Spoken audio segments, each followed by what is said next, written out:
Morning, Donny Walker here. So, Monday. Hope everyone had a good weekend. Mine was pretty good. Weather wasn't too bad here. A little bit of rain, but had some nice sunny periods. Yesterday was quite nice. I went to Lady Smith, went for a little hike up this park called Holland Creek Park. Nice little trail system there. Didn't do the whole thing, but we went for a good hike anyways. I went with Shelly and her son Corey and Quinn, his girlfriend. So yeah, hey, this morning I'm gonna let's talk about the 300 series husqvarna saws. This one I got was mentioned the other day from a fellow in the US, Mike Clark. I've just done 372X torque for him, 394, and a 3120 that I'm about to do after I do this video here. So this is a 362. Kind of an unusual model. It wasn't sold in Canada. It was kind of brought here once and I seen it like one time, and then it was gone. It was weird. So the one I seen too, I told you the other day, had the small bar mount on this side, you know, the clutch side, you know, to fit the bar. But this one doesn't, so they obviously changed that too.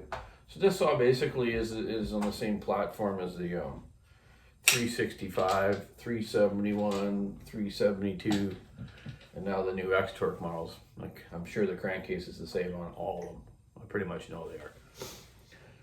So the only difference is the CCs and the size, you know, the size of the piston cylinder. Obviously, that's what gives you your CCs, your bore and stroke. So let's dive into this thing and have a look, see if it's what's kind of different in it. Tear it apart, and we'll just kind of talk about it, the whole series of them. So originally, we got sent here before we had, well, we had 365s and 371s originally. So the 371 and 372, really the only difference is the 372 had a 2-ring piston versus the 371 had one. So it's got the typical low top air filter, just like the other models. Flock filter, which is the best for the extreme conditions. You pull these in half. We'll go over some maintenance stuff while we're doing this. You pull these in half, which a lot of people don't know that they do come in half. The worst thing on these is people wash them with gas and oil, and the oil impregnates in the flock, with the furry stuff, if you want to call it. Then it chokes it out a bit. So you should wash these in hot soap and water in your sink. Then let them dry out. Rinse them good with hot water, then let them dry out. The nylon ones you can rinse with gas and oil, sure. Doesn't get plugged up then. So yeah, that's how you wash these ones, split them apart and do them, and then put them back together. They will stop most of everything going into that carburetor. There's nothing in there right now, but you can see some fines around the carburetor for sure. So it's got the Walbro carburetor on it. I bet you it's the same bore size and jetting as your 365 and 372. So originally when we had the 371s show up here, we're like, wow, okay, so this is going to replace the 272, which was a great saw. I haven't really ever talked much about them, but they were a great model. We would put full wrap handlebars on them, and guys would run them in second growth with 32 inch bars, 28s too, and the log sorts and stuff, eh? So yeah, so the 371 showed up, and wow, man, so smooth on the hands with all the new spring mounts versus the old rubber mounts they had, and not bad power for what it is when they're stock. But of course, me and my dad, Bobby Walker, we had to, you know, get into them and modify them, right? So we started doing the 371s, and they were working out great. But we started having some issues with crankcases cracking in the early days. Just kind of around the time we had lots of the 371s cracked. Not all of them, but quite a few. Let me just say that. So we would change them, and they'd still be under warranty if they were still in the 90-day warranty period. and 90 days is what you had in those days on the XP saws.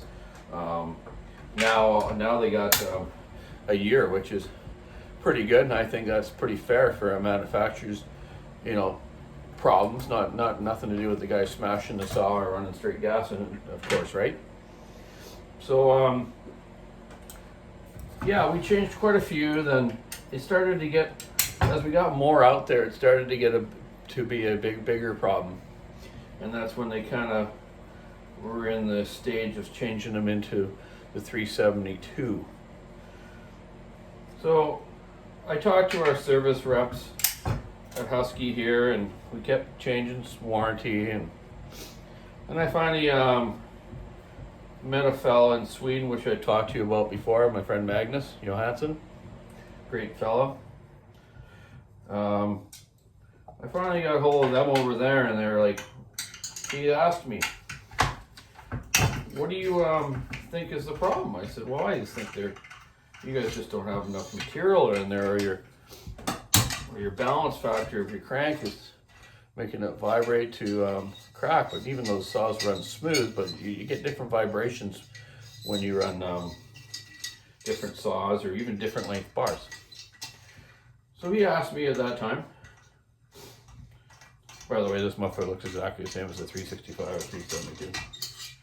He asked me, well, how many do you think we've seen for warranty at the factory? I said, I don't know, worldwide it's got to be thousands. He says, nope, 7. I'm like, 7? Wow. I changed 30 that month for warranty. 30 of them. He's like, oh my God. So what is happening is the warranty wasn't getting back to the factory from the distributors. So once they found out, they figured, oh, they got to do something about it. So he came over here to Canada, and we went up to the bush, and I showed him how they're using them and what size bars we're running on them. Of course, we're running 32s on them.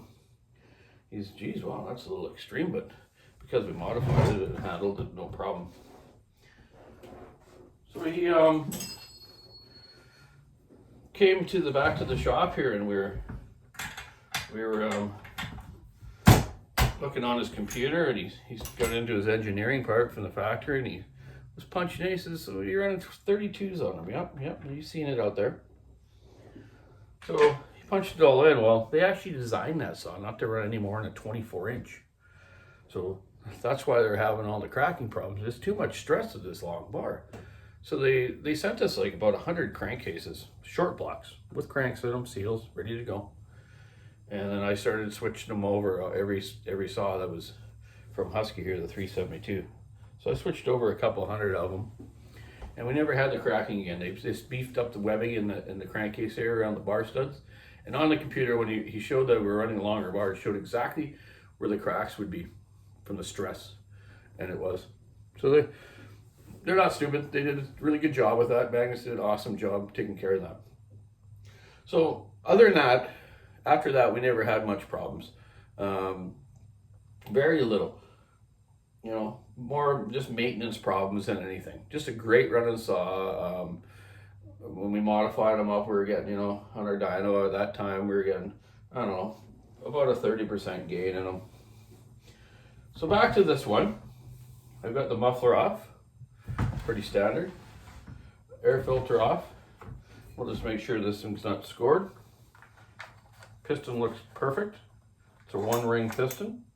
And a little bit different design cylinder. It's got some weird looking transfer shapes to it. I think what we'll do is we'll put the dial on this, and we'll check it with the degree wheel, what the port timing is of this model before we take the cylinder off. I'm just going to take the carburetor off, and then we can put the degree wheel on it and check it out. So on this, on these saws too, maintenance wise, replacing the fuel filter is a big thing. I think everyone should do them every month if you're working steady with it. If you're just a backyarder doing firewood, it's probably good every maybe 6 months. Depends on the hours really, and how clean and dirty your fuel is. So you can pull your fuel filters out.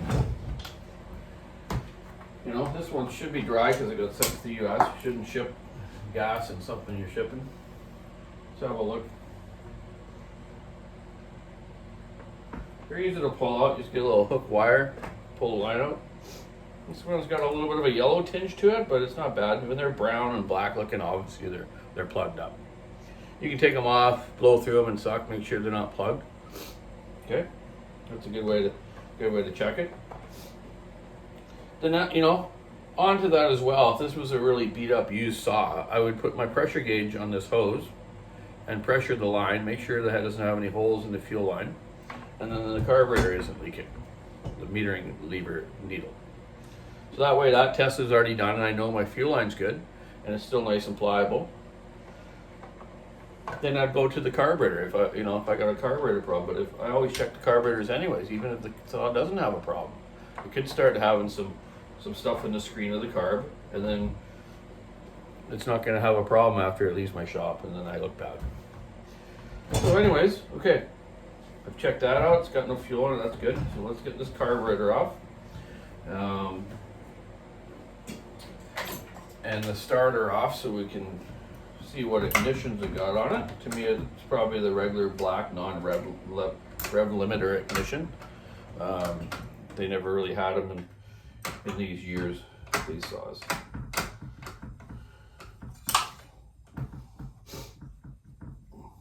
Which is kind of cool. The same ignition fits, oh man, probably 14 different models of Huskies. You know, some of them have different part numbers for the models, but they're really all the same. All the blacks are the same. Then they came out with the blue ones, which had different rev limiter cutouts. The blue one on the 390 is 13,000, and the newer ones on the X-Torques are around 13,400. And the black ones are obviously unlimited. Okay, 2 bolts to get the carb off. Good thing to check once in a while, make sure it's tight too. Trip arm off. And I look at everything when I do it, you know. This one's in really good shape, but you never know what happens. Or what's the history of the saw is. Pulse line off. That's the pulse line here. It goes to the front spigot of the carburetor. That runs your fuel pump diaphragm in your carburetor. Then your fuel line is behind it on the other spigot here.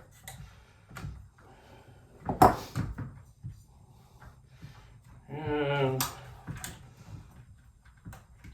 it's almost glued on, man. It's weird. Usually it's hard to get off. There we go. Just a little sticky. So yeah, exact same carb as the 365, 372. What's the number on it? Let's blow it off, have a look.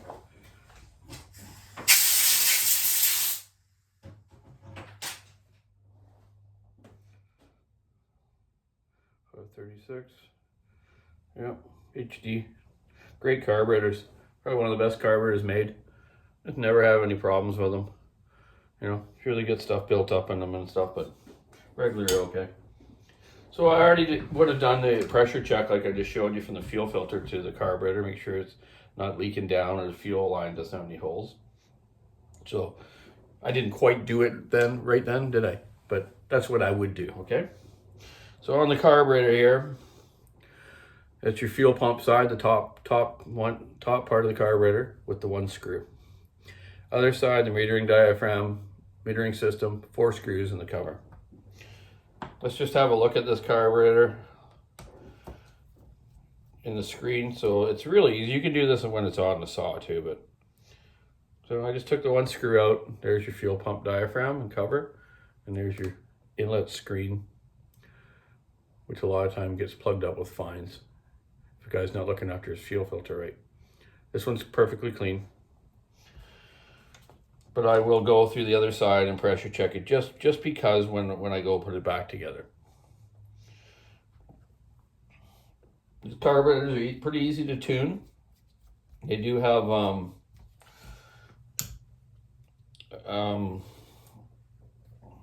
stops on them, limiter caps on them. It's hard to get that one up. So anyways, I always pull these off. Pull these off. Then you can adjust it properly. General setting on these was about 1 1/4 on the low and about 3/4 to 1 on the high. almost every one of them were the same. If it didn't run like that, properly like that, there's usually something else wrong with it.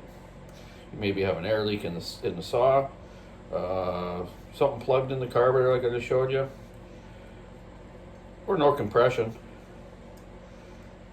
Okay, so that one was set pretty much on the money. We'll reset it when we run the saw. When we run the saw, I'll show you how we tune the carburetor. I do it mostly by ear, but I do use a tack as well. But I can pretty much get within a couple hundred RPM by my ear.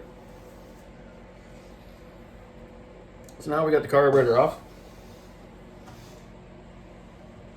Take our little intake adapter off so we can look at the piston when it's going up and down. Okay, let's get the starter off, then the clutch drum off so we can hook the gree wheel up to it. These saws, they came out with the air injection system, which in John's here they call it a turbo. It wasn't a turbo. It's just air injection, which a lot of saws have it now. So it basically takes a lot of the dirt and debris, not dirt, more sawdust and stuff, but you know what I mean.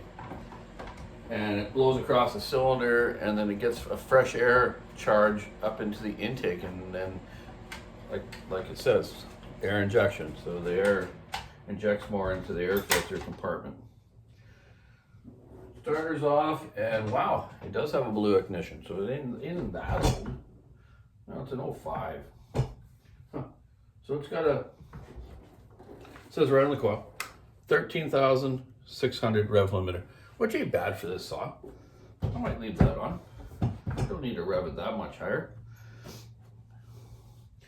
So this is a good maintenance thing to be looking at, is when you have the starter off, inspect your switch wire. This is the blue wire. OEM is blue. Couldn't tell you what aftermarket ones are, if there's any. Probably is. Everything's aftermarket now. Yeah, pull the switch wire off. Look for any nicks, especially where it roots through here to where the ground wire is, where it goes through the case to your switch. Make sure there's nothing bare there. This one looks good. Pull your air conductor off. This conducts the air from around the flywheel, and gets it so the air of this flywheel blows most of the sawdust and crap over the cylinder, and the fresh air comes from the outside of the flywheel through this tube into your intake system, your air filter system. If you tune these saws and you have them set at about 13.5, then you put the air cover on, the air filter cover on, it'll change it a couple hundred RPM. So always tune it with the air filter cover on properly if you're using the tack, or even by ear if you're good at it. Okay, so we got our starter off. Our air injection tube's in good shape. That's something to look for too. I check the coil bolts all the time. Sometimes they'll come loose after a while. Just always good to visually check everything. Okay, so we got that stuff off. Let's get our clutch drum off so I can put my adapter on for the degree wheel, and we'll give it a quick port timing and see where we're at, and we'll check this squish as well. Okay, let's get this sucker up into the vise. I always leave the dog on this crankcase so I can use it to wind it into the vise. Okay.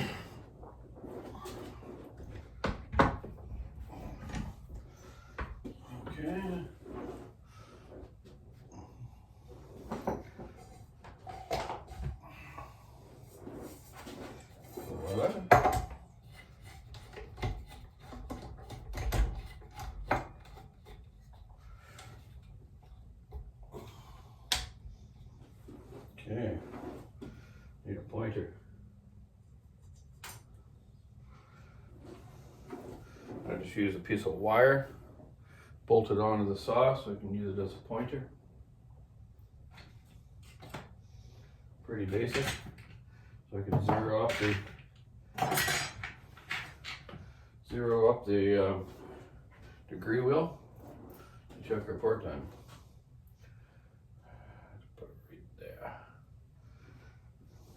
You can mount it to the cylinder, or I'm going to mount it to where the top cover bolt goes in.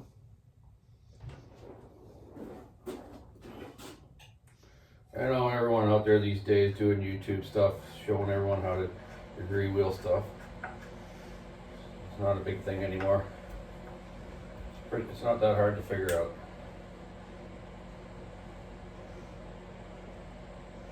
Okay, there we go.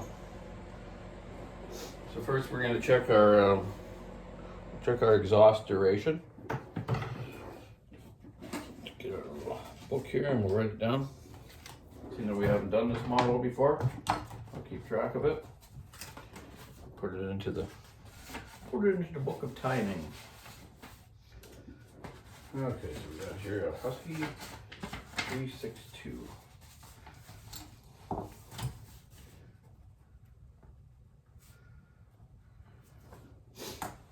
Okay, so I get a little flashlight.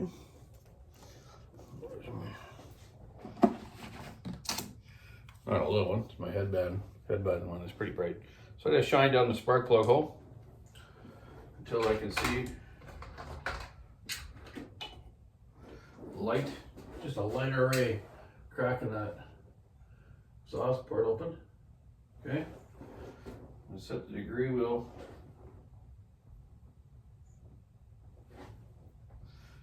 onto 0.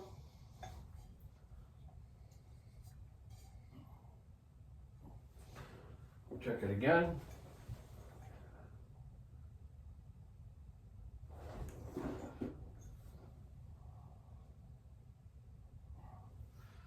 Okay, there we go. Just cracked right on 0. Now let's fully open it and then close it and take our number.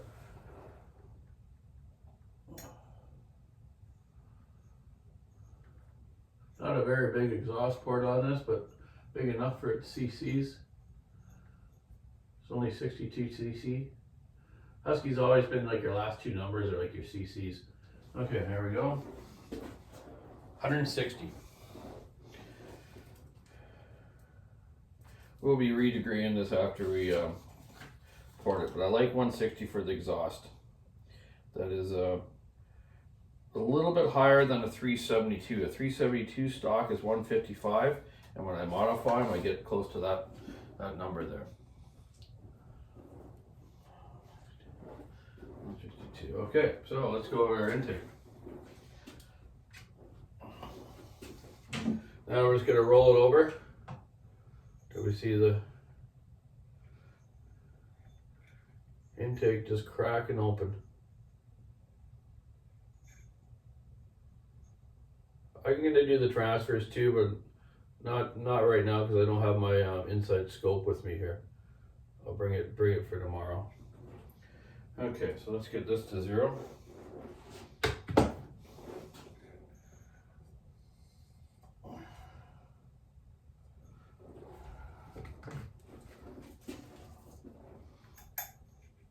Just cracked right on 0. Okay, let's open it up.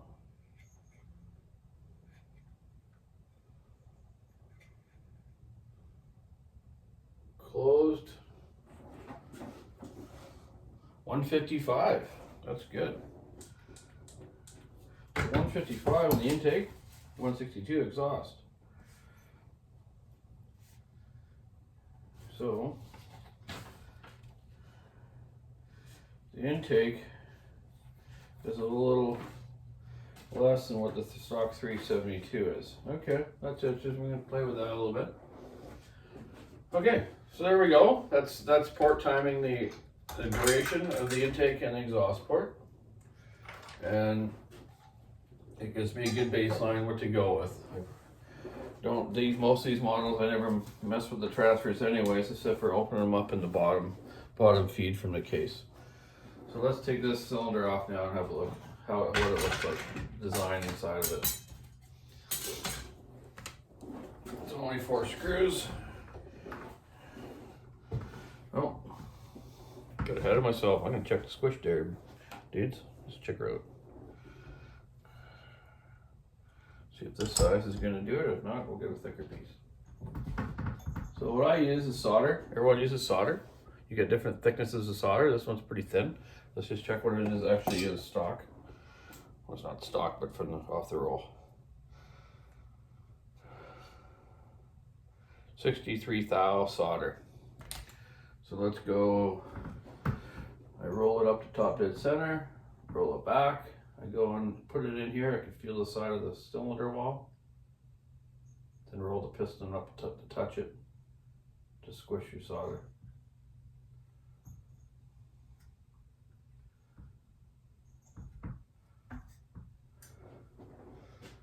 Okay, let's check that out.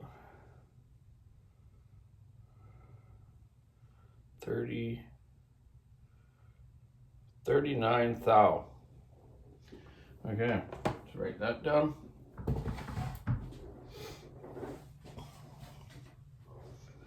So I might be able to leave the base gasket out of this, which is probably pretty normal, the way I've always done 372s as well.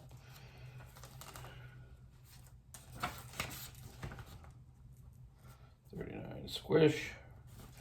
Okay, let's get this thing apart. Have a look at it.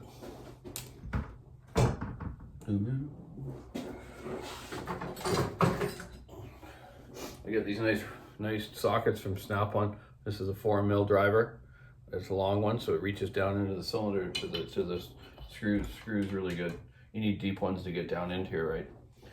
I try to use a ratchet on these sockets. It's a lot easier on my hands than using a T-bar, and it snaps, and it's hard on your wrist.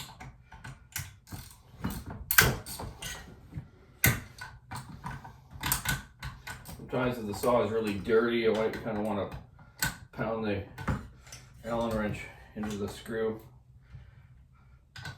so you don't strip the head. If you strip a head on these bolts, it's really hard to get them out. So it's really careful. Be real careful with that.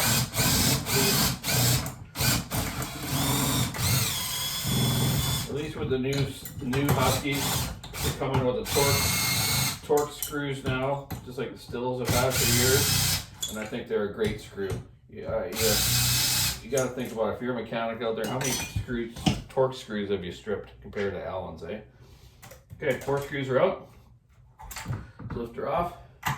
Have a look at this thing. Make sure you find all your screws. Oh, wow, man, look at this thing.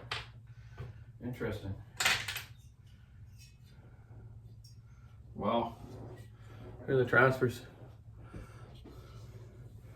So they got like half transfers on them compared to a 372. I'll show you one.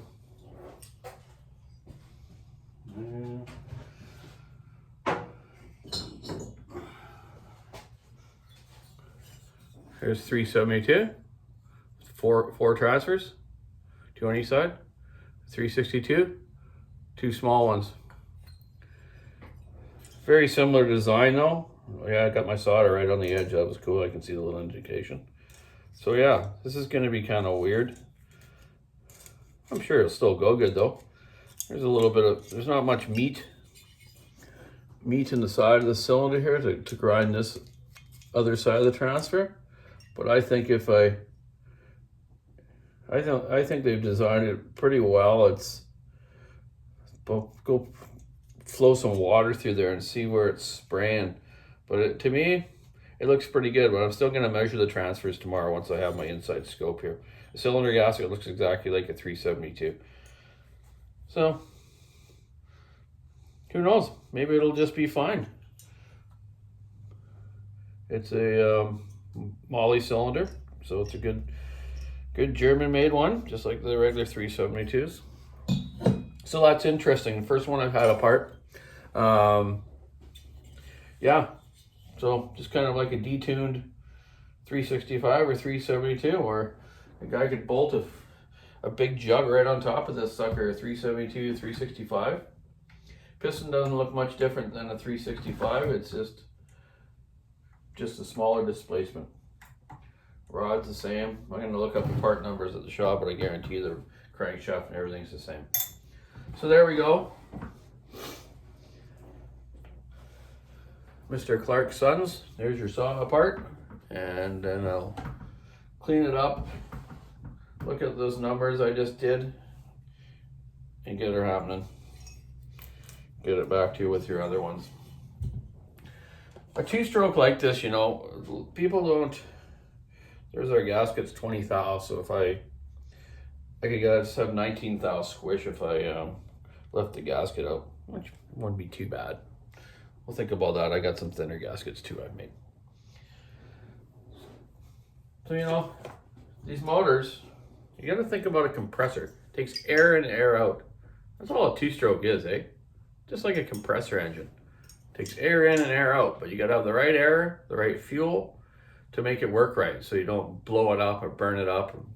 You know, a lot of guys when they don't have these digital rev limiter ignitions, some guys will just rev them way too high and they cut in the air too much instead of the wood, and they end up blowing the con rods out of them, which I've explained before on that. Normally con rods go from over revving. Straight gas will normally score your piston in your cylinder, and sometimes you'll save the bottom rod.